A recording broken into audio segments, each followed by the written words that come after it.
জিরানিয়া মহকুমা শাসক কার্যালয়ের সভাকক্ষে সোমবার বিধায়ক এলাকা উন্নয়ন তহবিল প্রকল্প সহ বিভিন্ন উন্নয়নমূলক কাজের অগ্রগতি পর্যালোচনা বৈঠক অনুষ্ঠিত হয়।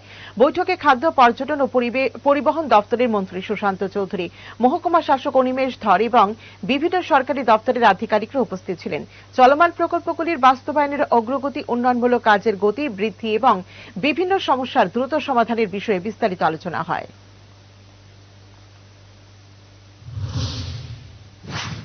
ত্রিপুরা রাজ্যের যে জাতীয় সড়কগুলো অনগোয়িং রয়েছে সেগুলো সঠিক সময়ে সম্পন্ন করার জন্য সেখানে আন্তরিকতার সঙ্গে বিগত দিনে প্রজেক্ট স্যাংশন দিয়েছেন এবং কাজগুলোকে ত্বরান্বিত করার জন্য আন্তরিকতা প্রকাশ করেছেন।